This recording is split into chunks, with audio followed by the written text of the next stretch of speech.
Don't just live for tomorrow, or just live in yesterday. Just be glad for all you have that's in today. And though you've come through many obstacles. Hey everyone, Connie here, and welcome to my blind reaction to Miss Kobayashi's Dragon Maid episode 11, the penultimate episode of this season. It's hard to believe that we're already closing out Dragon Maid S. That next week's episode is the finale.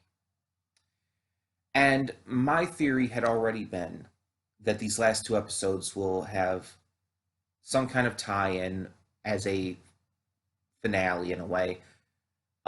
The final episode will probably focus most on it, but this one will probably build into it a little bit. That's what I'm guessing.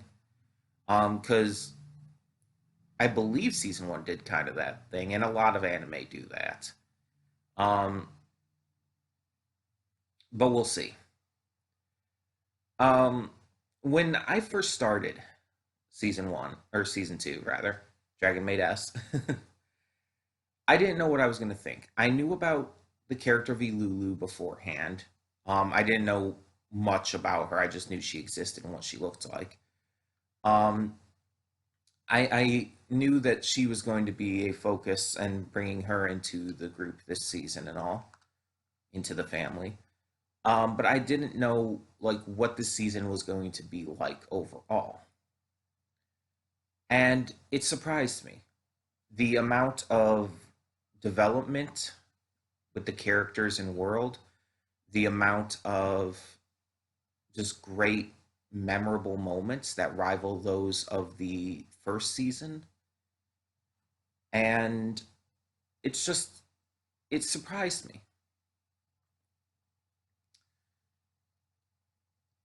And as I've said before, and I will state again, it was also just really exciting to see this be the series that KyoAni came back with. And to see them stick the landing so well makes it even better.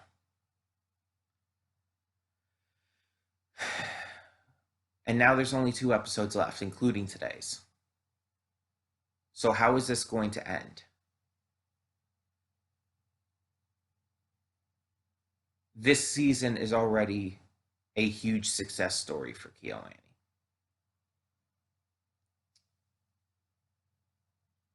But if they close out Dragon Maid S well enough, it can truly be something special. And I'm hoping that's the case. I'm hoping that's what happens. Again, as I've stated plenty of times, I always want shows I watch or react to succeed. Even if I don't end up liking them, I always want them to succeed. Because if they're succeeding, that means that someone out there does like them. That means that they have a fan base. And that's always good. Even if I personally am not into the series. If it has a dedicated fan base that wants to see it and is passionate about it, then that is still awesome, and I still support that. And Dragon Maid definitely has a dedicated fan base. But I do like this series. It's not one I have to worry about in that regard. And I'm excited that after everything that happened, KyoAni was able to make this not only just happen, but make it work to such a high degree that it almost feels like they weren't gone for a couple years. That things didn't happen. But they did, and we can't ignore that. We can't deny that. But to see them make this comeback is still so fantastic. This season surprised me in a lot of ways. It made me fall in love with Ilulu rather quickly, and definitely kept me loving her. It developed characters like Shota and Elma really well. There were a lot of fun scenarios that we wouldn't have even expected to happen, like Fafnir sketching Lukwa for his manga. Like, that was hilarious. And you would have never expected that to happen. And I think that's one of the biggest strengths of this season. Pulling off the unexpected. Taking things that may seem out of question or out of the ordinary or just not something you would ever think to happen, and they pull it off. They do it. Season one, when I first saw this show with Rarity Dash's reactions, surprised and impressed me because of what it wasn't. It wasn't what I expected it to be. It wasn't just another ecchi anime for the sake of having another ecchi anime. It was smart. It was clever. It was a parody. It impressed me because it wasn't what I expected in the best way possible. Season two impresses me because of what it is, not what it isn't. Now that I've gotten past the surprise of this series not being what I expect, I can focus more on what is this series giving me. And that allows me to see season two in a new, different light. Seeing it as what it's trying to give us as viewers. Things like hope, love, fun, laughter, and in the animated fictional sense, family. This series is all about family. That is its core theme. And not family that you're born into, but the family you choose, the family you find. And it's a strong message because there's so many people out there who don't have the support of real family for whatever reason, whether they're just estranged from them, whether they're gone, having passed away, whether their family is just not good for them. Whatever the case may be, a lot of people can look at this and see the idea of family in such a strong, loving manner. And they can see how a found family can be more impactful and more close and more loving than any blood related one. And this series can give hope because of that.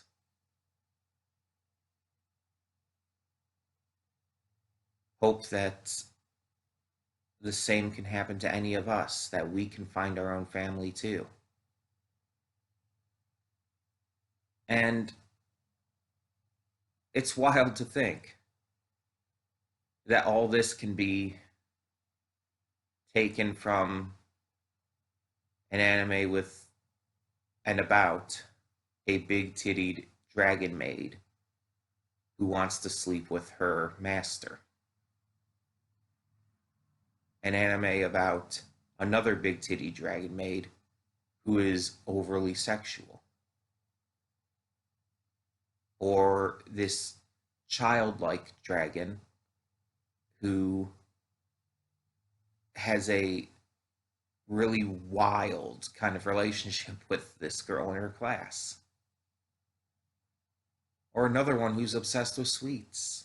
Or one who's a neat otaku gamer.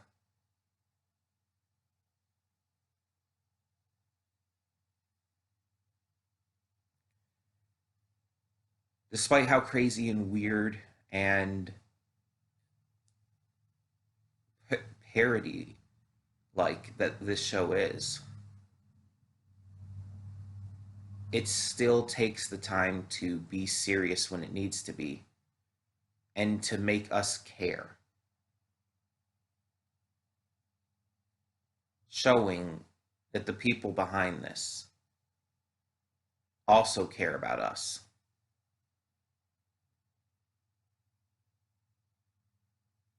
Not just from a viewer perspective, but from a human one. I felt like I was going to sneeze there. I apologize.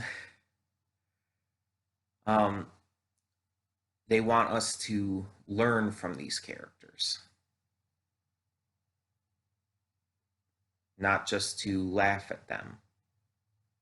They want us to connect with these characters, not just facepalm at their shenanigans.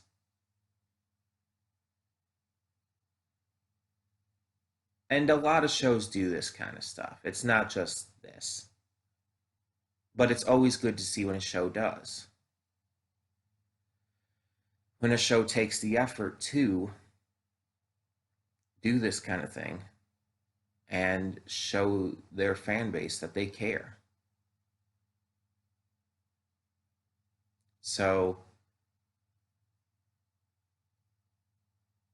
I think that this season has been fantastic. And I'm excited to see what these last 2 episodes have in store. So let's just get this started. When the screen fades to black, pause this redirect and go to the description below.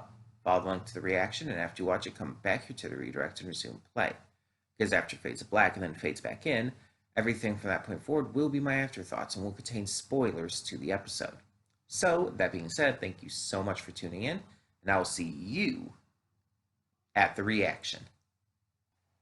And we are back, and we'll begin with spoilers in 3, 2, 1, now. I often call this show my comfort show.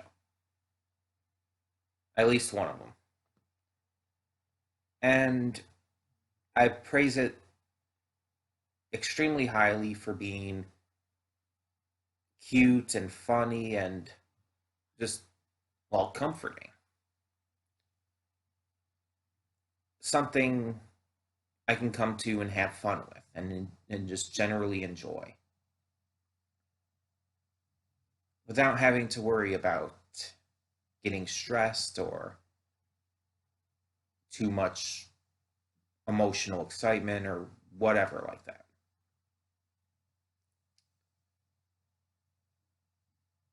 So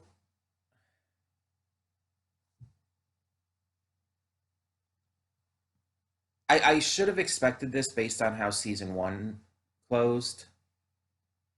But for some reason, even though I was expecting season 2, even though I was expecting Dragon Maid S to end in kind of a big fashion like season 1 ended, it for some reason did not cross my mind that it was going to get this fucking heavy.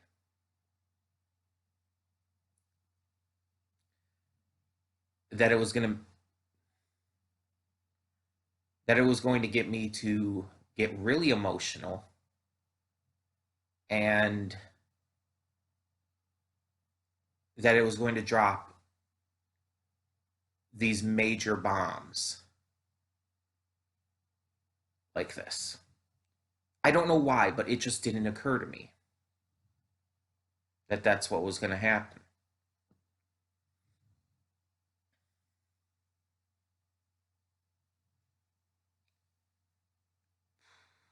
Honestly, this episode was the most serious, heaviest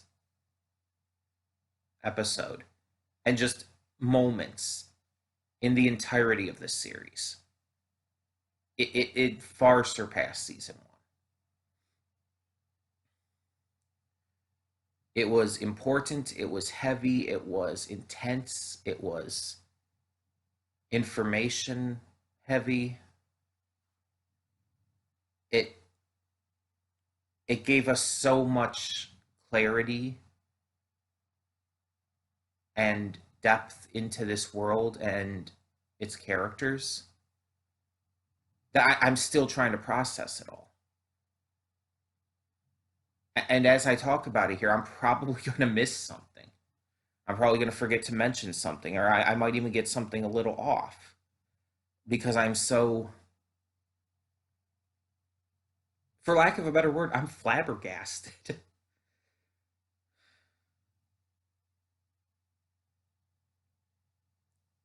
I'm blown away.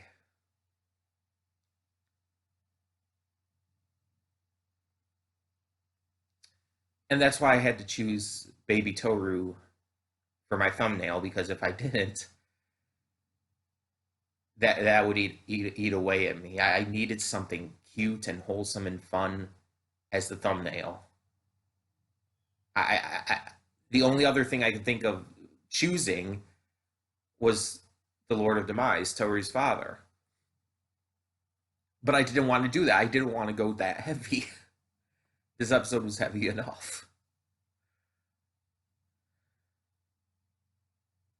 So let's talk about this. We found out the origin of the factions. Originally, all the dragons were unified, wanting to fight and defeat the gods in order to bring freedom, to stop the gods' grip on their lives, so that they could live without that control over them. However, as the battle went on, as time went on, the dragons split in their ideals. While some dragons continued to want to fight the gods to, again, free their kind, some chose to align with the gods instead. And some chose to just be neutral, to sit back and not interfere one way or the other. Those who sided with the gods became known as the Harmony faction. Those who sat back and remained neutral, the Spectator faction. And those who just stayed in their ideals, wanting freedom for their kind, became known as the Chaos faction. For no other reason than wanting to help.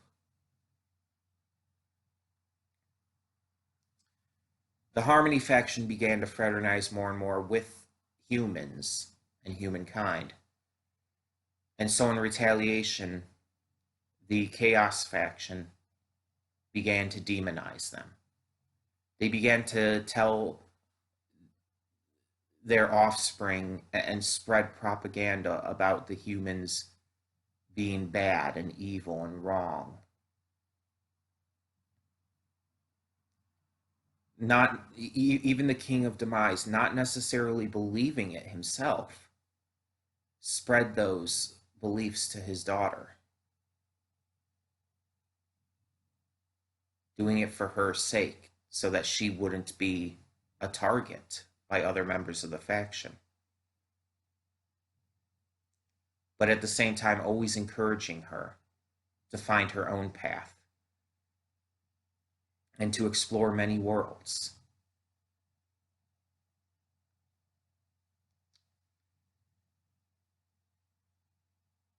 We find out more about the Emperor of Demise and find out that he's actually not a bad guy. He's not necessarily the best, but he's not bad.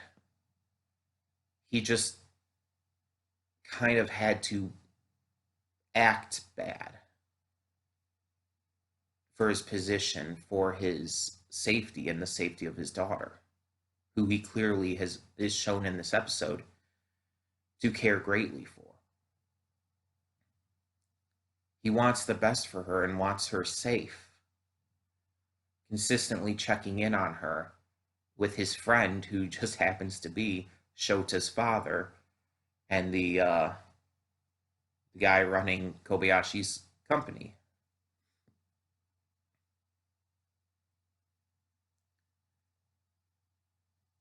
And while he doesn't necessarily approve of Tohru and Kobayashi, he still lets it happen because he knows it's what Tohru wants.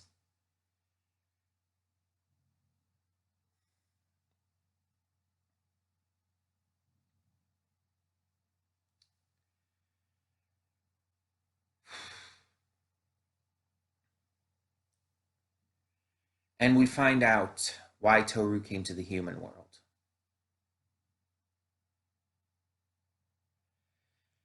With everything her father had been teaching her, with everything she had been learning from other Chaos Dragons and all, she wanted the fighting to stop, to stop for good. She wanted the factions to come back together. And so she felt that if she killed the gods, there would be no need for this split anymore. There would be no need for the dragons to be segregated into these factions.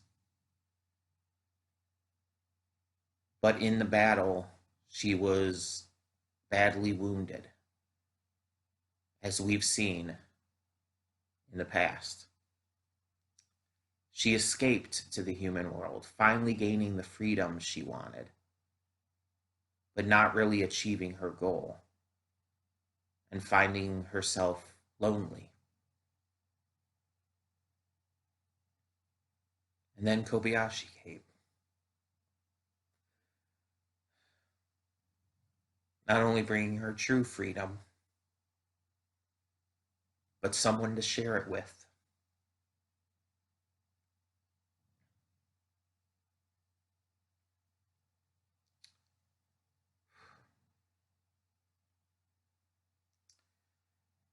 And now, with her learning that she needs to take Kobayashi's feelings into account, she's fully come to not just the realization, but the determination, the goal that what she wants is to be a maid. Not just to be around Kobayashi, but for the case of serving someone she cares about, being there for someone she cares about.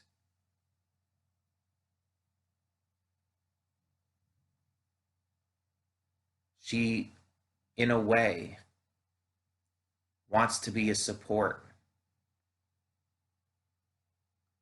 for someone who was that support for her.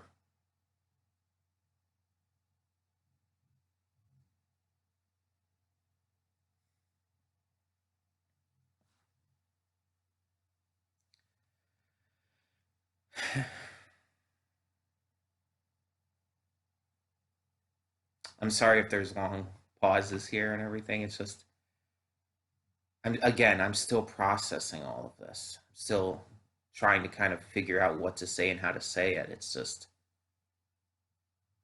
it was so heavy.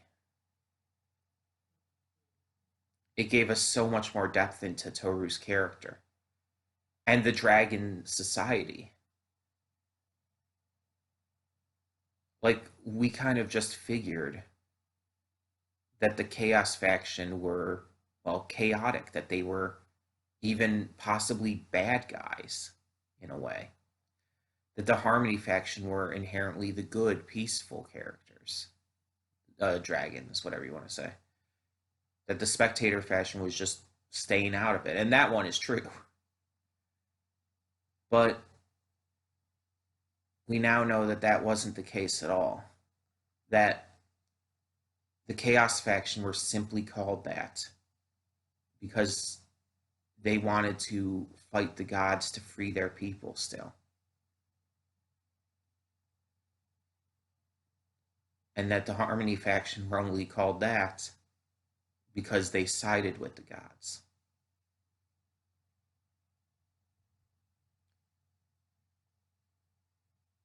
This is 100%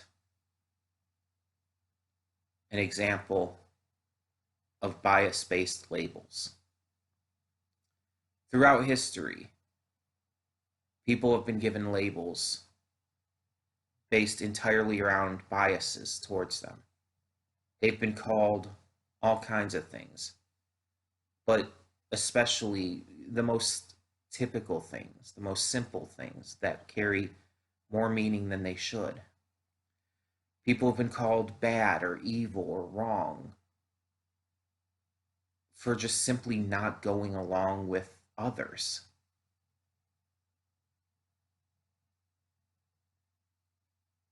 People have been demonized for doing anything that could seem like any level of a negative. That's not just inherently pacifistic in nature. And the most recent example I can think of that I can connect to this is protesters. There are people here in America who protested these past couple years over racial injustice and systemic racism in our law enforcement. These protests were mostly peaceful, but there were occasions of rioting. And many of the riots were not even started by the actual protesters, funny enough. But even if they had been, they're still not the majority of what had been going on. But because of them, there are some people here in America who demonized all the protesters and acted as if they were all evil and terrible people for no reason, because they were basically because they were protesting, because they were quote unquote disrespecting the police. And it's insane that so many went along with this discrimination simply because these people wouldn't just stand by and let something happen, because they chose to speak out against it and fight against it.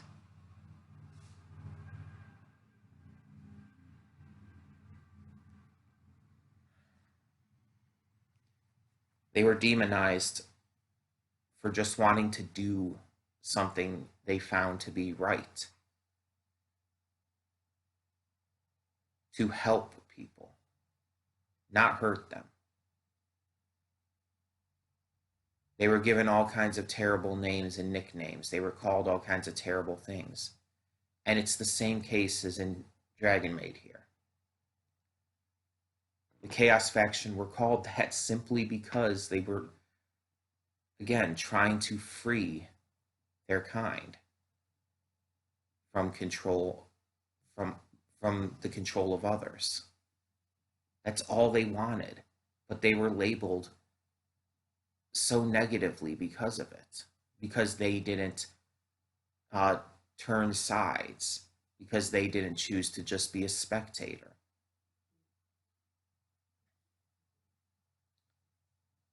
And eventually it drove them to, well, racism, basically, against the humans.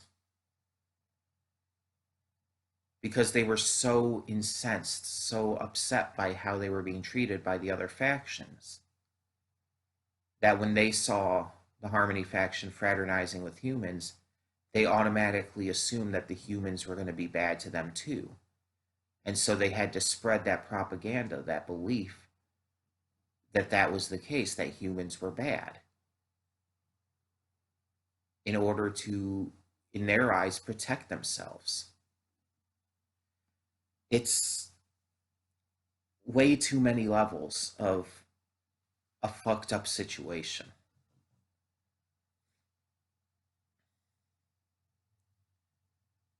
And to find this help from the Lord of Demise himself,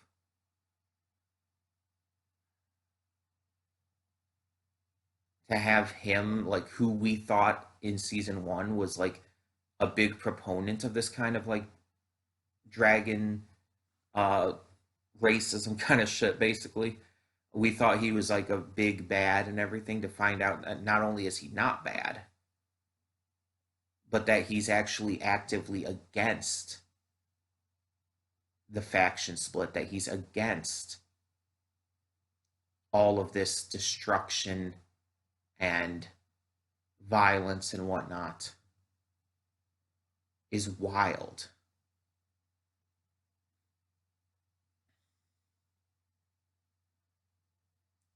And although she wasn't in this episode, you have to think about Elulu.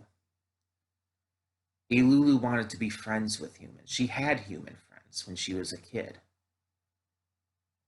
But then her family in the Chaos faction forced her to abandon them, to see humans as the Chaos faction had started to see humans, as evil, as bad. And she was drawn into that because of this pointless, disgusting racism and segregation of the dragons and everything.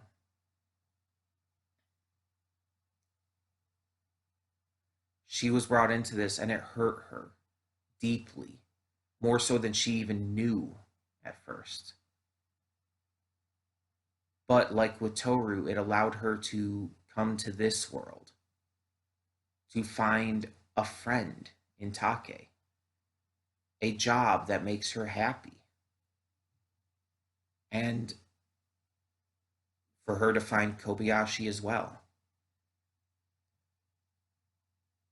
The first person to not only just believe in her, but to show her that love,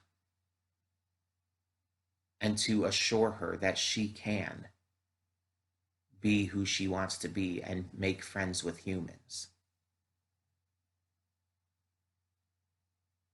So, also, I just realized Elulu was in this episode, but very, very briefly, just doing with that massage scene. But this just, it turned a lot on its head. And I couldn't even begin to guess where the next episode's going to go. Are they going to have next episode just be slice of life fun? Because that was super fucking heavy, and it's like, are they going to have any of that continue into next episode, or is it just going to like bring us out of the season on at least a nicer note? Because here's the thing, I don't mind this heavy shit. In fact, I like this heavy shit because it's great world building, it's great character building. But at the same time, like I said, this is a comfort show for me. I don't want to feel this stressed. Because I'll be honest, I am extremely stressed out right now. This is the most stressed I have ever been watching this show, and it's not really okay. I'm not okay with it.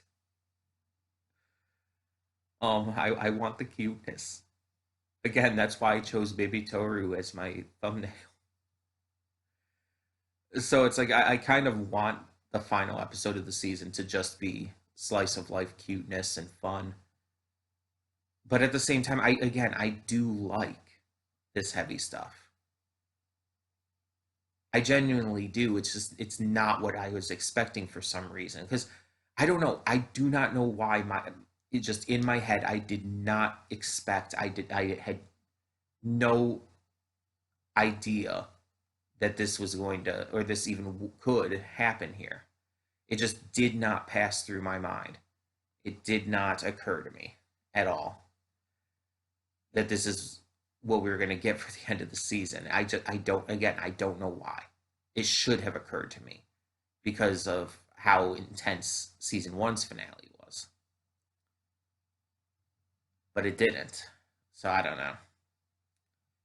But again, I very much liked it. I loved the world building. I loved finding out all this information.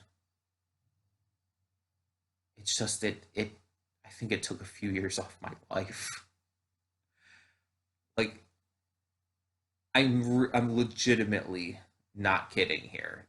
Like my heart is like going really hard right now, and I'm just like I need to take some time after this and just relax because I'm kind of like I'm just again really stressed. And it's not like I'm worried that anything's going to happen to these characters. It's not like I'm worried about like what this is going to mean. It's just all that information, all that heavy, intense, stressful, important information. It just being thrown at me like that when it's not when I didn't expect it. That's it's just it's just got me feeling really, really in need of some relaxation.